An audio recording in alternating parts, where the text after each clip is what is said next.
Hello guys, welcome back to Abby's Indian Adventures এর একটা vlog নিয়ে চলে এসেছি। তো চলো ভ্লগটা শুরু করা যাক, লেটস গো। প্রত্যেক বছর হোলি আসলে আমার মধ্যে যেন একটা আলাদাই লেভেলের এক্সাইটমেন্ট লুকিয়ে থাকে, জানি না কেন।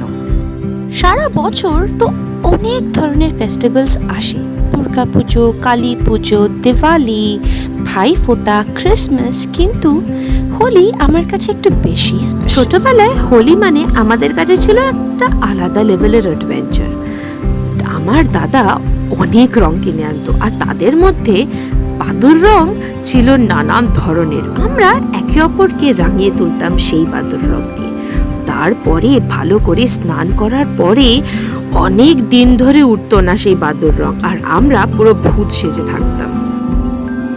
আর একটা রিজনের জন্যে আমি থাকতাম হোলির দিনে ভীষণ এক্সাইটেড, কারণ আমার বাবা প্রত্যেক বছর নিজের সাধ্য মতন একটা নতুন পিচকিরি কিনে দিত আমায়, আর আমি সেইটা পেয়ে যে কি খুশি হতাম বলার মতন না। সব বছর হয়তো আমায় কিনে দিতে পারতো না, কিন্তু আমার নো প্রবলেম, কারণ পুরনোটা দিয়েই চালিয়ে নেব। যেরকম হতো সেইভাবে হোলি খেতাম। বাট হোলি খেলা তো মাস্ট। এই বছর দোলের দিনে ছিল চন্দ্রগ্রহণ। আমার বাড়িতে ছিল অনেক স্ট্রেস। কেউ বলছিল সুতাক শুরু হয়ে গেছে, রং খেলা যাবে না, খাওয়া যাবে না। কি যে করব বুঝেই পাচ্ছিলাম না। আমি ভাবছিলাম এইবার হোলি খেলবো না, কিন্তু আমরা বাচ্চা পার্টিরা সবাই মিলে ডিসাইড করলাম হোলি তো খেলতেই হবে, আর খেলেই ছাড়বো। কিন্তু সেই টেনশনে খেলবো কি খেলবো না, হোলির রঙে কেনা হয়নি। কিন্তু তারপরে ডিসাইড করা হলো যা রং আছে তাই দিয়ে হোলি খেলবো, কিন্তু হোলি তো খেলতেই হবে। আস্তে আস্তে সবাই চলে আসলো।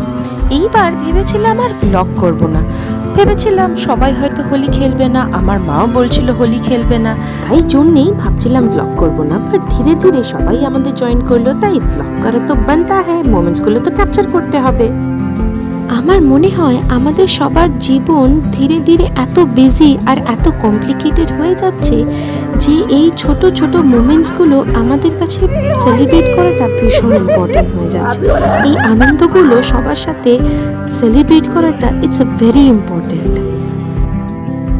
আমরা সবাই একে অপরের গালে আবির দিয়ে ডিসাইড করলাম এইবার সবার সাথে হোলি খেলা যাক। সব ফ্লোরে গেলাম, সবার বাড়িতে নক করলাম। যারা খেলতে চাইলো না নো ইস্যুস, কিন্তু যারা খেলতে চাইলো গুরুজনদের সবার আগে পায়ে আবির দিয়ে, তারপরে তাদের গালে আবির লাগিয়ে, ছোটদের গালে আবির লাগিয়ে আমরা সুন্দর করে সবাই মিলে দোল পালন করলাম। সবার সাথে সবাই মিলে আনন্দ করা, এটাই তো মজা।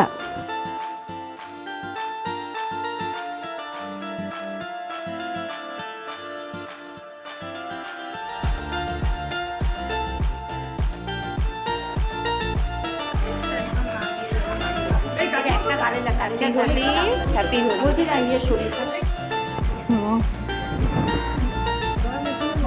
যাতায়াত করবি লোকগুলো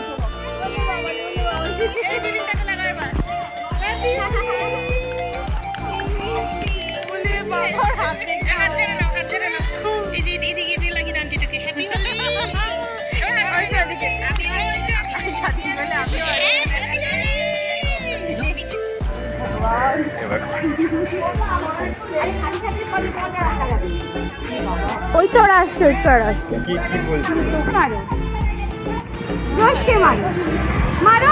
ওলে বাবা, ওলে বাবা। হ্যাঁ এই তো, পুরো জামাটা ভেজা। Cute picture you got. হ্যাঁ এই তো, এই তো। সবার গালে আবির দিয়ে সবার সাথে আনন্দ করে তারপর আমরা চলে গেলাম সবাই ছাদে।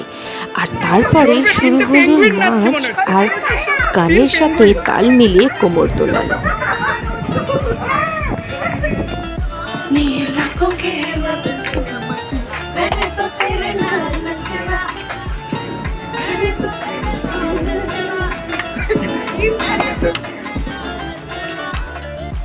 দোলের সকালবেলা হই হুল্লোড় আনন্দ নাচ গান করার পরে ডিসাইড করা হলো যে আমরা সবাই মিলে একসাথে পার্টি করব।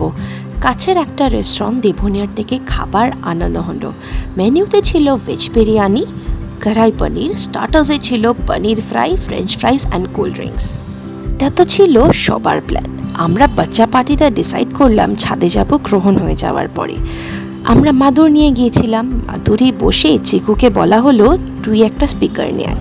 ও স্পিকার নিয়ে আসলো। তারপরে ছাদের মধ্যে বসে আড্ডা দিয়ে নিজেদের পছন্দের গান শুনে বসে বসে তালেই নাচ করছিলাম, কোমর দুলিয়ে আড্ডা ফাড্ডা মেরে আমরা নিজেদের মতন করে আমরা হাসি ঠাট্টা হই হুল্লোড়, কত দিনের গল্প সেই সব কিছু করলাম।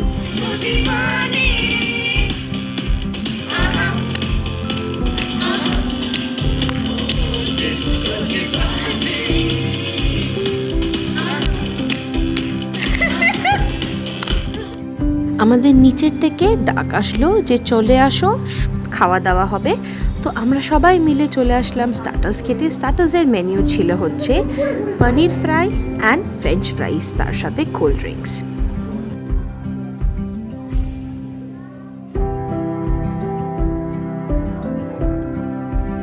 সব বড়রা একটা ঘরে সবাই নিজেদের গল্পগুলো সেরে নিচ্ছিল, আর আমরা এইদিকে চিকুর ঘরে গিয়ে নিজেদের গল্পগুলো সেরে নিচ্ছিলাম। আমরা সবাই নিজেদের লাইফে ভীষণ বিজি, সবাই নিজেদের লাইফে আমরা ক্যারিয়ারে ছুটছি, সবার নিজেদের গোলস আছে, সেসবগুলো অ্যাচিভ করার চেষ্টা করছি। এত ব্যস্ত লাইফের মধ্যে যখন আমরা সবাই মিলে একসাথে হই হুল্লোড় করার চান্স পাই, সবাই নিজেদের লাইফের আপডেটসগুলো পাই যে কে কীরকম আছে, কার লাইফে কি নতুন হচ্ছে, সেসব গল্পগুলো যখন সারি সবাই মিলে একসাথে সময় স্পেন্ড করি, আড্ডা দিই, মনটা এমনিতেই খুশি হয়ে যায়। গল্প গুজব করার পরে সবাই নিজেদের বাড়ি ফেরার সময় হলো, আর বাড়ি ফিরে এখানে বসে পড়লাম আমি খেতে। এত টেস্টি ছিল ভেজ বিরিয়ানি আর কড়াই পনিরটা যে বলার মতন না। যেরকম দাম ছিল ভাবছিলাম একটু বেশি এক্সপেন্সিভ, বাট না, যেরকম দাম সেই হিসেবে quantity and quality and test পুরোটাই সবকটা পারফেক্ট। আজকের ভ্লগটা আমি এখানেই শেষ করছি। আশা করছি তোমাদের সবার আজকের ভ্লগটা ভালো লেগেছে। আজকে অনেক আনন্দ করেছি, হই হুল্লোড়, নাচ গান যা যা করেছি তোমাদের সবার সাথে আমি এই ভ্লগটাতে শেয়ার করার চেষ্টা করেছি। যদি ভ্লগটা ভালো লাগে ভিডিওটাকে লাইক করতে একদম ভুলো না। চ্যানেলে নতুন হয়ে থাকলে প্লিজ চ্যানেলটাকে সাবস্ক্রাইব করে আমার পাশে থেকো। ফিরে আসছি আরও নতুন নতুন ভ্লগস নিয়ে। Stay tune and thank you so much for watching.